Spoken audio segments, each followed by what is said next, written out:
అంగన్వాడీ సోదరీమణులందరికీ నమస్కారం. అంగన్వాడీ అప్డేట్స్ కోసం ఇంకా ఎవరైనా సబ్స్క్రైబ్ చేసుకోకపోతే వెంటనే సబ్స్క్రైబ్ చేసుకోండి. వీడియో చాలామంది చూస్తున్నారు కానీ లైక్ చేయడం లేదు. ఖచ్చితంగా లైక్ చేయండి.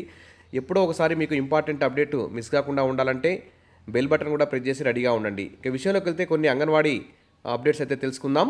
అంగన్వాడీ కేంద్రాలకు వరద దెబ్బ. విజయవాడ అర్బన్ రూరల్లో దాదాపు 195 కేంద్రాలపై ప్రభావం. రికార్డులు, పిల్లల ఆట వస్తువులు, ఆహార పదార్థాలు, నీటిపాలు, కేంద్రాల క్లీనింగ్లోనూ జరుగుతున్న జాప్యం అంటూ ఇక్కడ న్యూస్ కూడా హైలైట్ కావడం జరిగింది. దాదాపు 195 కాదు, చాలా అంగన్వాడీ కేంద్రాలు వరద ముంపుకైతే గురయ్యాయి. ఇక్కడ విజయవాడ అజిత్ సింగ్ నగర్లో లూనా సెంటర్లోని అంగన్వాడీ కేంద్రంలో పాడైన ఫర్నిచర్, తడిసిన రికార్డులు ఇక్కడ కనిపిస్తున్న దృశ్యం.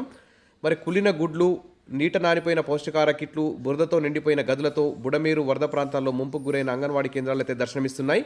ఈ కేంద్రాల్లో పరిస్థితి అయితే చాలా అధ్వానంగా తయారైంది. పరిసరాలతో పాటు గదుల్లోనూ దుర్గంధం అలుముకుంది. ఇంత దారుణంగా ఉన్న కేంద్రాలను వాహనాలను పంపి శుభ్రపరచడంలోనూ జాప్యం అయితే జరుగుతుంది. పిల్లలకు ఈ నెలలో పౌష్టికాహారం పంపిణీపై కూడా ప్రభావం అయితే పడుతుంది. దాదాపు 4500 చిన్నారులపై ఈ ప్రభావం పడింది. ఇక రాష్ట్ర వ్యాప్తంగా ఇలాంటి సంఘటనలు చాలా జరిగాయి. ప్రీ స్కూల్ చిన్నారులకు మాత్రం కేంద్రాల్లో రోజువారీ వండి పెడుతున్నారు. మరి వరద ప్రాంతాల్లో 13 రోజులుగా చిన్నారులకు ఆహారం అందని పరిస్థితి నెలకొంది. ఈ నేపథ్యంలో చిన్నారులకు సైతం వారి ఇళ్ల వద్దకు కిట్లను అందించాలని వారి తల్లిదండ్రులు అయితే కోరుతున్నారు. కేంద్రాల్లో సర్వం వరదపాలు. కేంద్రాలకు రేషన్, గుడ్లు సరఫరా అయిన మరుసటి రోజే ఈ కేంద్రాలను అయితే వరద ముంచెత్తింది. ఈ నేపథ్యంలో ఒక్కో కేంద్రంలో సగటున 150 కిలోల బియ్యం, 50 కిలోల పప్పులు, 1250 కోడిగుడ్లు, 30 లీటర్ల వంట పనికి రాకుండా పోయాయి. కేంద్ర నిర్వహణకు సంబంధించి రికార్డులు పూర్తిగా తడిచిపోయాయి. మరి ప్రభుత్వం అయితే వెంటనే ఈ శుభ్రపరచడంలో జాప్యం చేయకుండా క్లీన్ చేయాలని చెప్పేసి అంగన్వాడీలకైతే సూచిస్తున్నారు. సచివాలయంలో అంగన్వాడీలు సంప్రదించాలనే దానిపై తమకు ఎటువంటి సమాచారం లేదని, వాహనాలను పంపేందుకు ఆయా సిబ్బంది నిరాకరిస్తున్నారని, దీంతో అంగన్వాడీ కేంద్రాలు బురద దుర్గంధంతో నిండిపోయాయని ఇక్కడ అంగన్వాడీలు అయితే కోరుతున్నారు.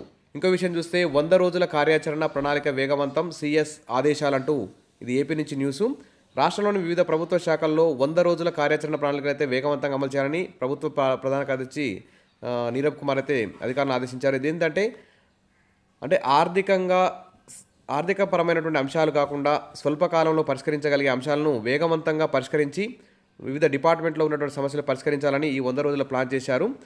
మరి ఏపీ అంగన్వాడీలకు సంబంధించి ఖాళీ అంగన్వాడీ ఆయా పోస్టులు, టీచర్ పోస్టులు, నింపకుండా వదిలేసిన 124 గ్రేడ్ 2 సూపర్వైజర్ పోస్టులు మరి ఈ 100 రోజుల్లో కార్యాచరణలో వాటిని కూడా తీసుకోవాలని, నింపకుండా ఉంచిన 124 గ్రేడ్ 2 సూపర్వైజర్ పోస్టులు నింపి వెంటనే కొత్తగా అంగన్వాడీ గ్రేడ్ 2 సూపర్వైజర్ పోస్టులకి వెంటనే నోటిఫికేషన్ ఇస్తే మిగతా అంగన్వాడీ టీచర్లందరూ కూడా ఎగ్జామ్ రాసుకుంటానికి అవకాశం ఉంటుంది. కాబట్టి ఈ 100 రోజుల ప్రణాళికలో అంగన్వాడీ సమస్యలు కూడా పరిష్కరిస్తారని చెప్పి ఆశిద్దాం. 18న ఏపీ రాష్ట్ర మంత్రివర్గ సమావేశం నిర్వహిస్తున్నారు. ఈ వివిధ శాఖల నుంచి వారి యొక్క సమస్యలు, వారి యొక్క డిమాండ్లు, వారికి ఎంత కేటాయింపులు జరపాలనే అంశాల మీద అయితే రిపోర్ట్ అయితే తీసుకుంటున్నారు. కాబట్టి ఐసీడీఎస్ శాఖ కూడా అంగన్వాడీల సమస్యలు, అంగన్వాడీల జీతాల పెంపుకు సంబంధించి, అంగన్వాడీ ఖాళీ పోస్టుల భర్తీకి సంబంధించి, 124 పోస్టుల భర్తీకి సంబంధించి అన్ని అంశాలను మరి ఈ మంత్రివర్గ సమావేశం లోపే ప్రభుత్వానికి సమర్పించాలని చెప్పి అంగన్వాడీ టీచర్లు, ఆయాలు, అంగన్వాడీ యూనియన్లు అందరూ కూడా కోరుకుంటున్నారు.